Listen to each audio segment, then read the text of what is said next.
Hey guys, so it's been a minute again because I've been dealing with some stuff with school. I had to withdraw from a class, and this, that, and the other, but now I'm here. And today I'm gonna kind of be giving an, I want to say background, but also there are some ghost stories involved because one of my most viewed videos on this channel, while it's still a very low viewing, is about when I lived in the haunted dorm last year. Now, the dorm this year is actually haunted as well, even though this is the newest building on campus, because a construction worker was actually electrocuted and passed away while he was building this building. So, I'm just gonna be reading a little. Well, I guess I shouldn't say little. There's quite a bit here, but I won't read all of it.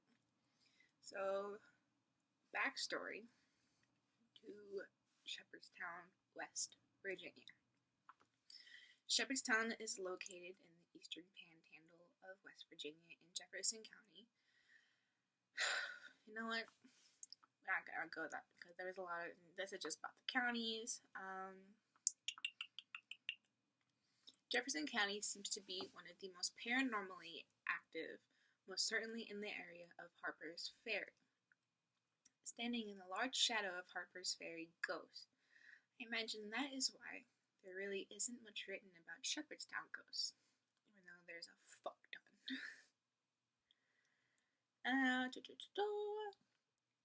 So a little backstory that I know is Shepherdstown was actually founded before we were even a country.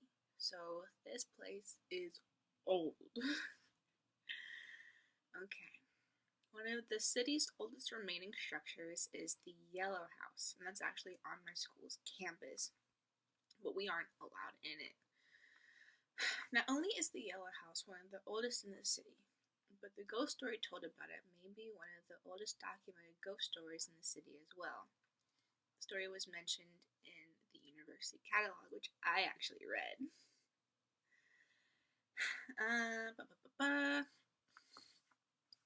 In 1910, the Yellow House was the home of a local cobbler, George Yance, and his furry companion, a cat named Ham. When Mr. Yance's body was found not far from the cabin, locals assumed that he had been killed for his money, though none was found when the house was searched. Since his death, the cobbler's taps of his cobbler's shoes have been heard in and around the house. And around Halloween, my friend and I actually just went meandering through town, and on campus, there's actually a cemetery right beside one of our parking lots. So we walked through there. We walked through one in town, which actually houses some bodies from the Revolutionary War, as well as the Civil War. And then we walked back through campus, and we walked past the cobbler's house, and we actually heard like someone was walking near us, but we were alone because it was like 3 a.m. and there were still classes the next day, but neither of us had classes early in the morning. We were like, what is going on here? We turned around and we looked all around us, and we're like, there's no one here. The student newspaper mentions that a family moved into the house not long after Yance's death, and their cat heard tapping in the attic. The cat headed upstairs not long after it came streaking back down out the door. The cat was never seen again. Excuse me. Well, I'm drinking some little coffee to soothe my throat.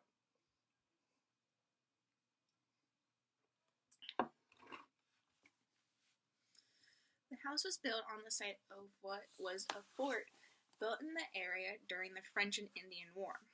The house was purchased by Shepherd University in 1926 and has been used for a variety of additional uses. And it was known as the Economics Cottage, but I don't know when that was, but it hasn't been open in the. I've been going here for 3 years, but I also came and took a little mini tour with my grandfather when he was being honored as Alumnus of the Year. And even then, it wasn't open. I wonder if I could sneak in there. Tempting, but I don't want to kick off campus. Just down the street and around the corner from the Yellow House is Mcmurran Hall. And Mcmurran Hall is the alumni building. So once you graduate, if you come back for any alumnus meetings, you would actually go in there. And it's gorgeous. This picture doesn't do it justice whatsoever, but it is the most stunning building ever. Mcmurran is where Shepherd College was founded in 1871, and its clock tower is featured on the university logo. Okay, that's not about any ghosts.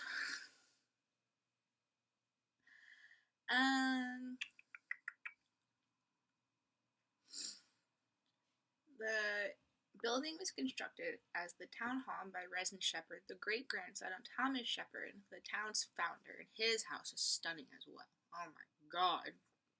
You can buy it for $1 million. Construction began on the eve of the Civil War, and the building stood incomplete when the wounded from the Battle of Antietam, September 17, 1862, considered one of the bloodiest battles ever fought on American soil, began arriving in Shepherdstown. Public and private buildings were commandeered for the use as hospitals, including the unfinished town hall. Perhaps in the spirits of one of these men who passed in the buildings, is seen peering from the clock tower at night. Ugh. I need to go to an ENT. My nose keeps running. Whatever. Just down the street from Mcmurran Hall is the Edler Hotel, also called Rumsey Hall, and is now home to the historic Shepherdstown Museum. The building on this property, was a home for the Edler, I can't pronounce their name, which was destroyed by a fire in 1912. Okay, so is this? Oh, okay. I was like, this just seems like history. I really should have read this before I did this, but I was just so excited when I started reading this article. Shepherdstown's location along the main road from Baltimore to the interior of the southwest brought a great deal of traffic through the area in the early 19th century. This hotel was opened primarily to serve the wealthier travelers. Oh my god. Though the nominations from the National Register of Historic Places noticed that there was gambling and other gaming taking place on the inn's yard continuing, it notes that one businessman, having lost his money in a card game, shot himself at the back of the hotel. This was not the only tragedy here. In 1809, after a duel just across the Potomac River, Peyton Smith was brought here. The duel was held following a card game between Smith and Joseph Holmes, both members of noted Virginia families. The wounded Smith was placed in room 1 and cried out for his mother before he passed. His mother arrived from Winchester after her son's passing. People in the building continue to hear Smith's pathetic cries. I hope y'all can hear what I have to listen to throughout the days. My god. Well, you can see where I've been rubbing my nose. If you walk just down Princess Street, visitors will find an old carriage repair shop that formerly housed the Carriage House Cafe. This building has housed a variety of businesses. Where I want to find more of Shepherd. Oh my lord.